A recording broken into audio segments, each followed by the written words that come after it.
రాజకీయాల సమాచారాలు. నాన్నా. ఓ బన్నీ, రండి రండి. కూర్చోచ్చు కదరా. ప్రసాదం తీసుకోండి నాన్నా. భగవంతుడా, అందరినీ రక్షించవయ్యా.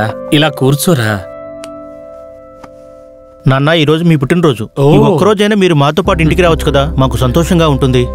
అవును మావయ్య, సంవత్సరంలో ఒకసారి వచ్చే ఈ సంతోషకరమైన రోజును కూడా మీరు మాతో కలిసి సంతోషంగా ఉండాలనే ఆశ మాకు ఉంటుంది కదా. రండి మావయ్య. మీతో ఉండాలని నాకు ఆశయమ్మా. ఇక్కడ 1-2 రోజులు నేనుండి చేయాల్సిన పనులు చాలా ఉన్నాయిరా, అర్థం చేసుకోమ్మా. అవన్నీ ముగించుకుని నేను అక్కడికి వస్తాను. ఆ తర్వాత వారం మొత్తం నీ దగ్గరే ఉంటాను. సరేనన్నా, మమ్మల్ని దీవించండి. ఇద్దరూ చల్లగా ఉండండి. 100 ఏళ్ళు ఇద్దరు సంతోషంగా ఉండండి.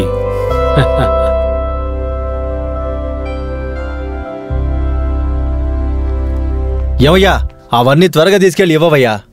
అలాగేనయ్యా. రామచంద్రన్ సార్, కాస్త బయట ఉండండి. అలాగే సార్. నమస్కారం. నమస్కారం. నమస్కారం. రండి రండి, కూర్చోండి.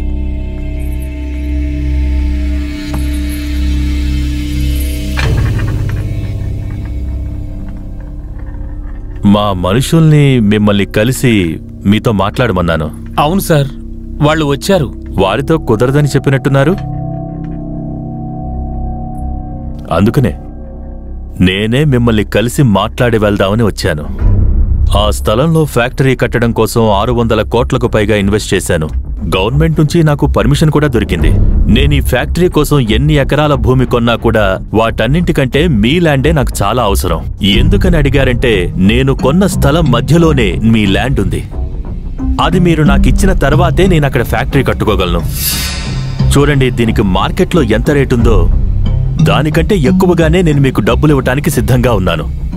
మీరు ఈ డబ్బులు తీసుకుని ఇంకేదైనా మంచి చోటు చూసుకుని కొనుక్కోవచ్చు కదా. దయచేసి మీ స్థలాన్ని నాకిచ్చేయండి. సార్, కాస్త మీరు వాళ్ళిద్దరినీ చూడండి సార్. వాళ్ళందరూ ఎవరూ లేని అనాథులు మాత్రం కాదు సార్. వాళ్ళకి అందరూ ఉన్నారు, కానీ వాళ్ళకే వీళ్ళు అవసరం లేకుండా పోయారు. ఈ లోకంలో ఎంతో మంది తమ అమ్మా నాన్నల్ని సంతోషంగా చూసుకోవాలనుకుంటూ ఉంటారు, కానీ ఆ భగవంతుడు తమ అమ్మా నాన్నల్ని త్వరగానే తీసుకువెళ్ళిపోతూ ఉంటాడు సార్. అంతెందుకు, నేను కూడా ఒక రకంగా అదృష్టం లేనివాణ్ణే సార్. పుట్టిన వెంటనే అమ్మా నాన్నల్ని పోగొట్టుకున్నాను. అమ్మా నాన్నల ప్రేమ ఎలా ఉంటుందో కూడా నాకు తెలియదు సార్. ఇక్కడుండే వాళ్ల ద్వారానే నేను ఆ ప్రేమను అనుభవిస్తున్నాను సార్. నా బిడ్డ నాకేం చెప్తూ ఉంటాడు తెలుసా? నాన్న, ఇక్కడుండి మీరు ఎందుకింత కష్టపడుతున్నారు? మీరు ఈ చోటును అమ్మేయండి, మీరు సిటీకి వచ్చి మాతో పాటు ఉండండి అంటాడు సార్. నా కొడుకుతో నేను గట్టిగా చెప్పేశాను సార్. నా ప్రాణం ఉన్నంత వరకు ఈ స్థలాన్ని ఎవరికీ అమ్మనని చెప్పాను సార్.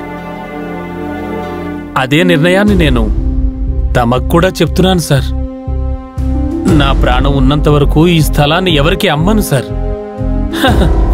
సార్, నాకిందులో ప్రశాంతత ఉంది. ఇది తలుచుకుంటుంటే నాకెంతో సంతోషంగా ఉంది సార్. సార్, దయచేసి ఈ చోటును అంతం చేయాలనో కబ్జా చేయాలనో దయచేసి ప్రయత్నించకండి సార్. ప్లీజ్, మిమ్మల్ని బ్రతిమలాడుతున్నాను. ఇక్కడికొచ్చి నేను మిమ్మల్ని చూసిన తర్వాతే ఈ స్థలం మీకెంత ముఖ్యమో నాకు అర్థమైంది. ఎటువంటి అసూయ లేకుండా వీళ్ళిద్దరినీ మీ అమ్మా నాన్న స్థానంలో పెట్టుకున్నారని నాకు అర్థమైంది. ఇదంతా నాకు ముందే తెలుసుంటే ఇక్కడ ఫ్యాక్టరీ కట్టాలని అస్సలు ఆలోచించేవాణ్ణే కాదు. ఇప్పుడు 600 కోట్లు నాకు లాసే, పర్వాలేదు, వదిలేయండి. మీ సంతోషాన్ని నేను ఎప్పటికీ కాదన్ను. మరి నేను వెళ్ళొస్తాను.